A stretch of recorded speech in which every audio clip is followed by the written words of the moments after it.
लोक जनशक्ति पार्टी रामविलास अध्यक्ष चिराग पासवान की अगर मांगों को भारतीय जनता पार्टी ने पूरा नहीं किया तो फिर चिराग पासवान के पास क्या विकल्प होंगे? क्या चिराग पासवान जो गम का घूंट है वो पीकर रह जाएंगे?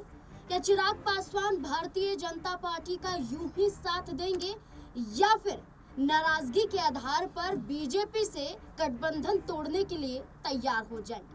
एक तरफ उत्तर प्रदेश में निषाद पार्टी के अध्यक्ष संजय निषाद खुलकर ये कहते हैं कि अगर आपको लगता है कि हम आपके साथ नहीं हैं तो आप बेशक गठबंधन तोड़ सकते हैं। गठबंधन तोड़ने को लेकर खुली चेतावनी संजय निषाद ने दे दी है। तो क्या यही बातें अब चिराग पासवान भी दोहराते हुए नजर आ सकते हैं? दरअसल चिराग पासवान का जिक्र क्यों किया जा रहा है? क्योंकि बिहार में विधानसभा का चुनाव है और ज्यादा समय बाकी नहीं है और एनडीए के घटक दलों के अनुसार चर्चा करें तो अभी तक किसी भी दल को लेकर सीटों के बंटवारे पर कोई फैसला नहीं हुआ है।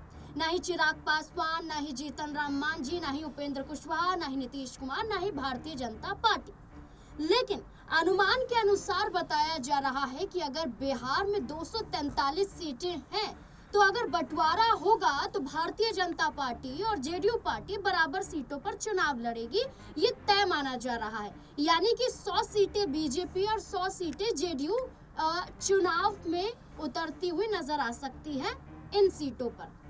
लेकिन दबाव की बात करें तो चिराग पासवान के जरिए दबाव बनाया जा रहा है लगभग 40 सीटों का। चिराग पासवान की पार्टी को चाहिए 40 सीटें, लेकिन भारतीय जनता पार्टी से पहले नीतीश कुमार खुद तैयार नहीं है कि चिराग पासवान को 40 सीटें दे दी जाए। अगर बात करें कि अगर 100 सीटों का बंटवारा हो जाता है तो मात्र भर 43 सीटें बचती हैं और 43 सीटों के अनुसार अगर 20 सीटें चिराग पासवान को दी जाती हैं तो इसके अलावा 23 सीटें बचती हैं और 23 सीटों पर उपेंद्र कुशवाहा और जीतन राम मांझी को लेकर भी बंटवारा करना है। जहां जीतन राम मांझी खुद 20 सीटों का दावा करते हैं तो चिराग पासवान भी 20 सीटों पर सिमट कर नहीं रहना चाहते हैं, तो खेल यहां पर बिगड़ता हुआ नजर आ सकता है। यानी कि बीजेपी और नीतीश कुमार की पार्टी जेडीयू, इन दोनों दलों को सीटों पर समझौता करना पड़ सकता है, यानी कि 100 से कम सीटों पर चुनाव लड़ना पड़ सकता है, लेकिन यह भी मुमकिन नहीं माना जा रहा है। तो ऐसे में ये देखा जा रहा है कि चिराग पासवान की मांगे नामुमकिन सी नजर आ रही हैं। और अगर ऐसा होता है तो चिराग पासवान क्या कदम उठाएंगे? 2020 की तरह क्या नीतीश कुमार को चुनौतियां देंगे? चिराग पासवान किसी गठबंधन के साथ चुनाव में नहीं लड़े थे, उस वक्त दो धड़ों में इनका दल बटा भी नहीं था। तो चिराग पासवान की पार्टी अकेले अपने दम पर चुनाव लड़ी। चुनाव में खासा असर तो नहीं दिखाया गया जीत का, लेकिन असर यहाँ दिखाई दिया गया नीतीश कुमार की पार्टी के वोट को खींचने का। यानी कि नीतीश कुमार की पार्टी को कमजोर 27 सीटों पर 2020 के विधानसभा चुनाव में चिराग पासवान की पार्टी ने किया।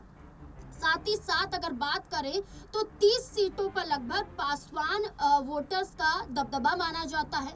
तो अब यही सवाल है कि क्या होगा? क्या चिराग पासवान की बातों को माना जाएगा?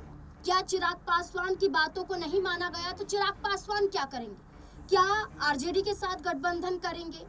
क्या 2020 की तरह अकेले चुनाव में उतरेंगे? तो विकल्प चिराग पासवान के पास हैं। अब देखना होगा कि वो तलाशते कौन सा विकल्प है। आपको क्या लगता है इस पूरे मुद्दे को लेकर? अपनी राय कमेंट सेक्शन में जरूर दें। धन्यवाद।